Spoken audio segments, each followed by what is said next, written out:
Hello again, this is Foghorn with another installment of Flight School Academics for this, the 12th of April, 2955, or 2025, years stuck in the past. This presentation is part of an ongoing series of academics for the members of the Aurora Republic, their premier role-playing organization, Star Citizen. If you are new to the Aurora Republic or visiting for the first time, let me start by saying welcome. Glad to have you with us. Would love to hear from you if you're interested in hearing more from us. We're a lawful good organization focused on role-play exploration and social interaction, are currently active in recruiting on Spectrum and, of course, Discord. All right, tonight, we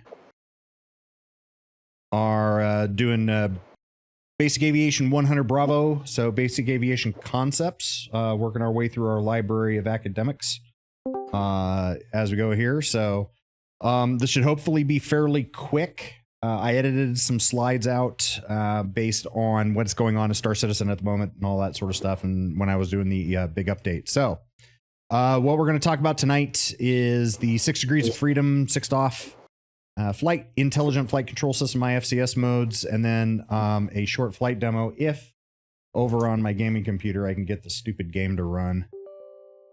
She's fighting me. Okay, so 6th off, 6 Degrees of Freedom, and how that flight works in this video game. What is going on with my computer? I'm getting weird stuff. Can I get back to my channel, please? Thank you. Stop changing my shit. Roger, weird. Yeah, really weird. My computer's doing weird things in behind the scenes here. I know you can't see it, but it is throwing me completely off of my game. Okay, so 6 Degrees of Freedom. There are actually in all of physics, there are 6 degrees in which you can move within 3-dimensional space. There are 3 translational axes and 3 rotational axes. So they actually all have names. You're probably familiar already with the 3 rotational axes, which is why I'm going to start with the translational ones. They are actually called surge, sway, and heave. Most people in the gaming community use the word strafe, which is incorrect. Strafe is actually what's done with a machine gun when you throw a bunch of bullets in a line. That strafe is not a series of movement. Okay, so its actual proper physics name in both just any physics and specifically aeronautical engineering is called surge, sway, and heave. And it's also not only aeronautical engineering, it's also in astrophysics. So the 3 rotational axes is what you probably have heard of before, and they are roll, pitch, and yaw. So you surge forward and back, which is the x-axis, is forward and back through the spacecraft. You sway left and right, which is the y-axis, going left and right through the wings. And z-axis is heave, that's straight up and down through the top and bottom of the spacecraft or your body. You actually can do this by your body if you don't believe that you're sitting in 6 degrees of freedom right at the moment. You can actually just stand up. And if you step forward and back, you are surging forward and backwards. If you step left and right, that's called sway. If you just kind of bend your knees and heave down and then stand back up, you are heaving up. Okay, and then you can twist your upper torso to the left and to the right. So like leaning left and right, and that is roll. You can bend at the waist forward and back. So like, you know, if you're holding your upper body sort of stiffly, your neck stiffly, you lean back, you're looking up. If you lean forward, you're looking down. That's called pitch. And then, of course, if you trunk twist around your waist, that is called yaw. And that is 6 Degrees of Freedom. In Star Citizen, we are using what's called an intelligent flight control system. In modern day fighter aircraft, such as 4th generations, which is all of the F teenagers. So, you know, A10, F14, 15, 16, and 18. The 4th gen started with the F-16 being a fully fly-by-wire flight control system, the F-15 and 18 having fly-by-wire assistance in their also mechanical, well, it's hydraulic flight control system. Then they would call it a digital flight control system, or DFLCS for digital flight control system, and in Star Citizen, we call it IFCS for Intelligent Flight Control System. So in other words, you have a fly-by-wire flight control system, right? in theory inside the game. So whatever the control setup is within that particular spacecraft is actually simply commanding a computer on what you want the spacecraft to do, and the spacecraft is in theory moving either the flight controls or the RCS thrusters and main thrusters and retro thrusters in whatever combination they need to be to give you what you are commanded up to, and including the limits of the spacecraft. It has a few automatic functions in the in the flight control system, such as auto land. If you just hold down N is typically N November is typically your gear. These are the keyboard defaults. Left Alt and C will turn on your couple and decouple. And the difference between those things is how the IFCS delivers what you've commanded. If you are in coupled, then what you are commanding either with your keyboard and mouse or your peripheral control, such as sticks and throttles, you are when you are coupled, you are commanding a velocity. So if you are thrusting forward to go fly forward, when you let go of the control to thrust forward, you have now commanded 0, and the IFCS will automatically counter thrust to bring you from whatever speed you had accelerated to back down to 0, because it's at this instant, what are you commanding? So when you're holding, like if you're holding W down to thrust forward, then you're going to thrust forward and up to whatever that velocity is. And when you let go, you're now commanding 0. So the IFCS is going to do that, and it's going to reverse back to 0.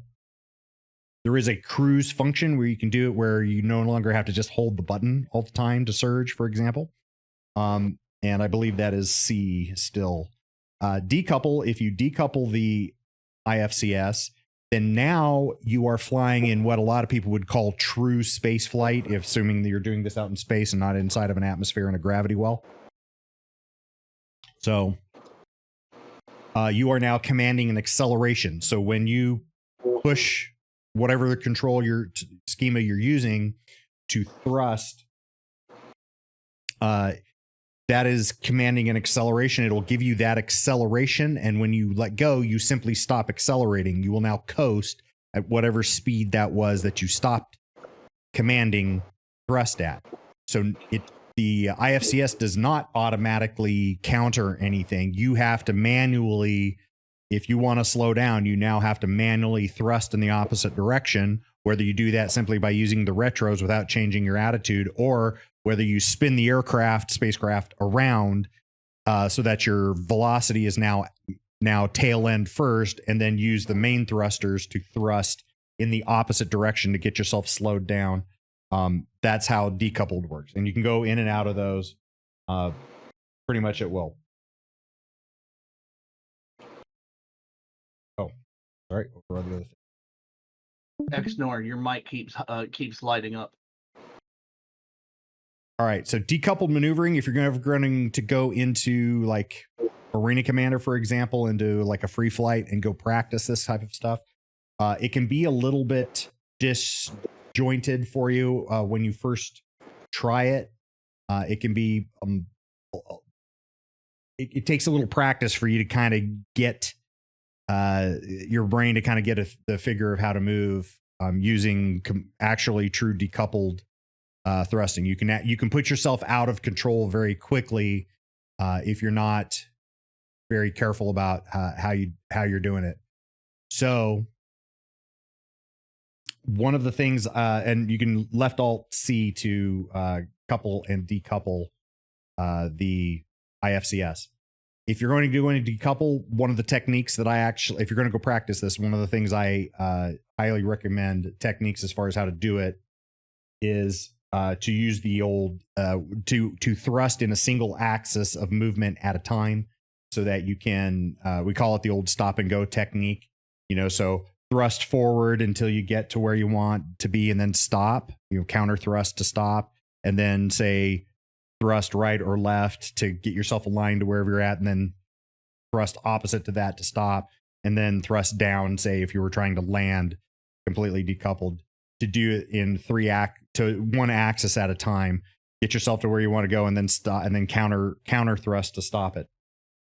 Once you kind of get used to doing that, then you can start thrusting in multiple axes simultaneously, and figure out just how you need to thrust to move your velocity vector around where you need to, and control speeds so that you can, say, for example, land out on a pad that way. So with using a nice smooth multi-axis thrusting. So that's the actual skill challenge, is to be able to do decoupled landings out on an exterior pad. I would suggest, if you want to practice that, doing it in Arena Commander. I do not try to do decoupled landings into hangars at the moment, because there are some other things that happen when you cross that threshold into the hangar, with you going into an instanced area and all of that kind of thing, that makes things kind of crazy. Good evening, everyone. All right. Ooh, okay. So I'm going to jump into Arena Commander real quick and do a flight demo. But with the new changes to the HUD and the MFDs and everything, the flight path marker has also changed. So now it looks like this thing right here in the very center, not the crosshairs. The big crosshairs are still your gun cross. But what's hiding in the middle of this picture, in the middle of those crosshairs in this picture, is a circle that looks like it has wings and a tail. So it looks like you're looking at an F-16 fighter jet from the ass end. Right now it has a slash through it, which means you're going neither forward nor backwards. And that is the flight path marker that used to be like the two carrots that were pointing away from each other or towards each other, depending on which way you were looking. And so that's the thing that you're going to need to be paying attention to as I show you the different flight modes here. So yeah, that one right there. Oops. All right, now let me see. I can. I think I'm actually going to have to.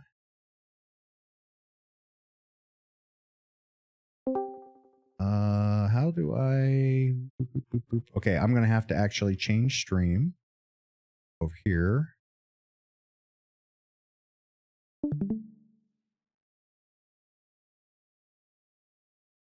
Okay, is that showing up in the academics channel? Mm-hmm. Mm-hmm. Okay, cool. Now just let me get it the same thing for Twitch.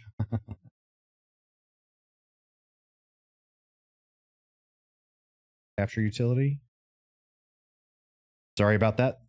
I should have had this better set up before we started streaming, but we'll just do this real quick. All good. And then change OBS over. Come on. Almost there. There we go.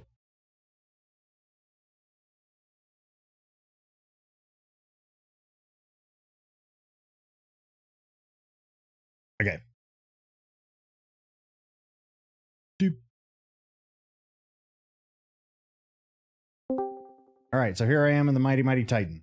Let me lock my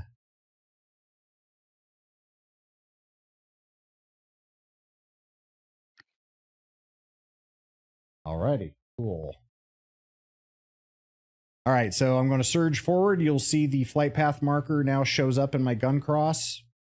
And if I make any kind of maneuvers, it lags a little bit as the thrusters on the spacecraft are attempting to, don't hit anything. Are they attempting to change your velocity? So you actually are kind of skidding around corners a little bit, depending on how well the thrusties are keeping up with your speed. And you can see how that chases your gun cross. And that's actually very realistic in real life, too, as far as high performance fighters, that you actually can pull what we call AOA, angle of attack, the difference between your nose and your flight path, that gun cross and the flight path. Now, if I counter thrust and I fly backwards, you now get the slash through the thing. And if I hit my rear view mirror, you'll see I'm flying backwards, and you'll see the forward flight path marker here in my rear view because I'm flying in that direction. Whereas looking out the front, because I'm flying backwards, you have the slash, which means, hey, dude, this is where the flight path is, but that line is going through your head and out the back of your spacecraft. So that's sort of the new thing as far as the flight path goes. Thrust to a stop. Boink. Okay, now I'm going to use my head tracker here. And if I thrust straight up, so if I heave straight up, I can look up here, and I should somewhere, depending if I can get my head to go up far enough. May not be able to. Let me see if I can do it with the mouse. Oh, apparently I can't get my skull to go up far enough to see the flight path marker. All right, we'll throw it, but you guys, hopefully you can see the little dust particles. Mm-hmm. And if I thrust down, in theory, I should see the flight path marker should be down between my legs. Let me turn some things on.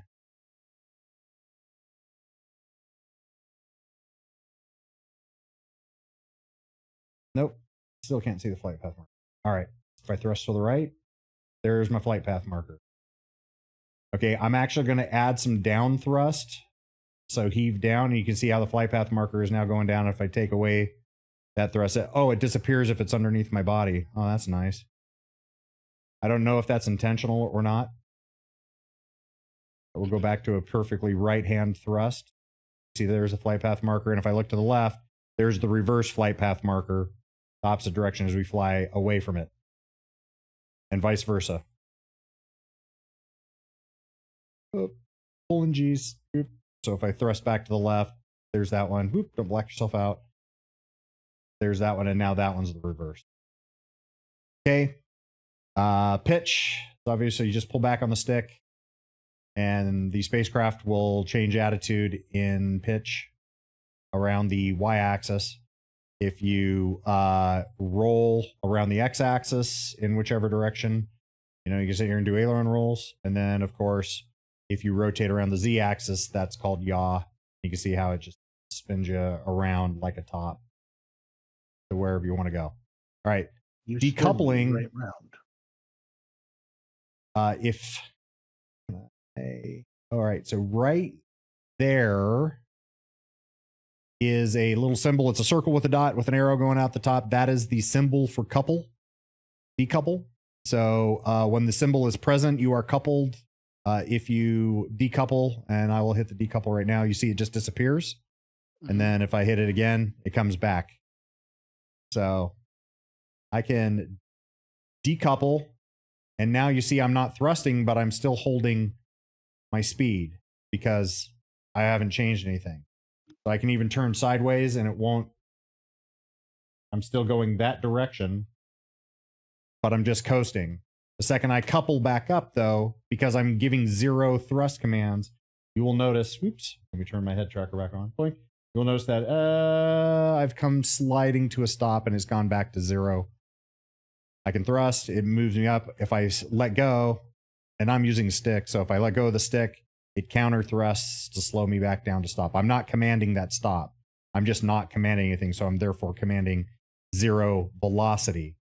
If I decouple, like I just did, now when I thrust, it takes me up to 259 meters per second. I let go. I am now commanding no more acceleration in any direction, and I'm just coasting along at 258 meters per second, regardless of what the orientation of the spacecraft is. So as you can see, the little dust particles cruising by. I have a quick question. If you do cruise instead, will it apply the same principle, or cruise only applies to forward thrust? You have to be in couple to cruise. I just enabled cruise there. And whatever I set, it'll hold, but only in forward. If I Got you. Okay, that was my question. So see right here, if I turn, the flight path marker will chase my nose, but I'm still cruising along with cruise turned on. Get my button here. You can see that when you turn on cruise, that little thrust marker on your velocity scale turns into a C telling you that cruise is turned on. I can, here, let me see if I can at least do a little zoom. I'm going to hit my button to turn cruise off. Okay. I turn cruise on. Oops. Double registered there. Cruise on, and then I can add in thrust, and it'll just hold it even though I'm hands off right now. Gotcha. Okay. And again, like I said, if you turn, because it's trying to cruise assumes that you want to go whatever your dialed in speed, in this case 134 meters per second, straight towards the front of the spacecraft. So if I change where the front of the spacecraft is pointing, those thrusters thrust in however they need to move the flight path marker to where they need to go. Yeah, no, it sounded like a stupid question, but I was No, it's wondering not if stupid at maybe all. cruise held momentum with whatever thrusters were enabled at the time. So that's why I was asking. Yeah. Gotcha. Does cruise mode have a use if you have a joystick that has like non-spring return for your forward thrust and reverse thrust? No. Not really. In fact, I personally Okay, don't Okay, use that's what I was. cruise. That's what I If thought. you've I just wanted to make sure I wasn't missing something. Yeah. If I you've was got a hoping that you throttle, could just re-enable. you can just engage your throttle, take your hand off the control, and you effectively have engaged cruise control. Exactly. Right. That's why I was asking, because I'm HOTAS Yeah. as a pilot primarily. So I Yeah, if you're typically using don't use cruising. HOTAS Yeah. and your throttle, I actually have both a HODS and a HOTAS setup. So I have two sticks. I have 2 sticks and a throttle because I also play DCS. So I also have Sometimes rudder you just have pedals to play with and another everything. stick.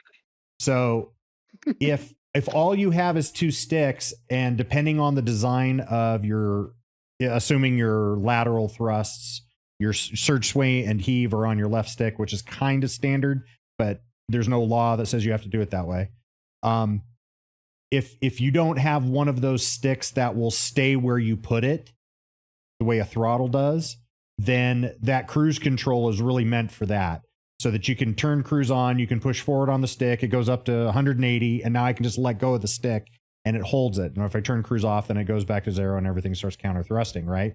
Now, if I use my throttle, let me get back around over here so that you can have something to look at for reference. If I use my throttle, I can just kick the engagement on my throttle and it moves this throttle limiter you see moving over here on the left side, right? And if I turn that on to use the throttle limiter, it follows the throttle limiter up until you get to the max SCM speed. And then it doesn't matter what I push up over here unless I hit the afterburner. And then it'll go up to that. And then it'll come back to whatever the max SCM speed here on the Mighty Mighty Avenger, which is apparently 256. So if you're using the throttle limiter, which I have bound over to my throttle, that's what you're telling there. And I can hit that. I have an engage and disengage that button. Oops. A little bit of drift in my rudder pedals. Or you can hit, I can set the throttle wherever I want. But if I hit cruise like I just did there, now I just push forward on the stick to dial in more speed or pull back on the stick to dial in less speed. And the IFCS will chase my command to give me what I've commanded.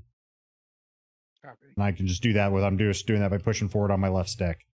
If you, like I said, if you have one of those like Omni stick or Omni throttle type sticks where you can push it forward and then just let go and the stick stays there, it doesn't have a spring return on the front to back axis, then you don't need to really use cruise control. Say what you will about Star Citizen design and how long it's taken and all of that kind of stuff. And trust me, CIG deserves the black eyes that they take, in my never to be humble opinion. But the one thing that they have done really well, in my opinion, is that they have given us every possible control combination to man. So it doesn't matter if you're playing with mouse and keyboard or if you've dropped $1,500 into really high-end sticks and throttles and rudder pedals and stuff like that. They've given you all the different command capabilities for you to, like I said, Burger King Jet, for you to have it your way. You just need to take the time to bind them up the way you want, which is why something like this, Arena Commander, where you can just come into free flight, go offline so you don't have other people coming in here and messing with you. Go offline, free flight, choose whatever ship you want. And you can come in here and just practice flying. You can work your keybinds, actively change whatever you want, because escape does work. You know, so that if you're like, oh crap, I don't like that keybind, I want to change it. You can literally just change it on the fly while you're doing it here and flight test it the whole time. So Wouldn't be surprised if you could play with 2 cans on a string. Almost, yeah. I have to give it to them in that way, is they've definitely taken, like I said, the Burger King philosophy of I want it my way. So, alrighty, that about wraps us up. Let me kick it back over. Let me just go out the menu there. Let me kill that and go back to. Okay, come on. Now you're just being mean. And over here, I've got to go change this stream back to the presentation. There we go. Okay, folks. That was a little actually more verbose than I had intended, but we got her done. Any questions other than what's already been asked? No? All right, going once, going twice, going thrice. That wraps up this installment of Academics with Foghorn. Hope you found it interesting and helpful. If you have any questions I didn't answer, please feel free to contact me via email, Discord, Spectrum, or of course the comment section below. If you're watching this later, I'll answer to the best of my ability as soon as I see it. If you hit those follows and subscribe buttons, we'd completely appreciate it. And you can comment your comments in the comments. If you're watching this later, we always like to read them and mock them publicly. So if you'd like more information about the Aurora Republic, find us on our bespoke website, aurorarepublic.space, or of course on the less bespoke Spectrum from RSI, robertspaceindustriescom/org/Aurora Rep. See you next time. Foghorn signing off, wishing you a very pleasant remainder of your afternoon, morning, and or evening. Thank you so very much for watching.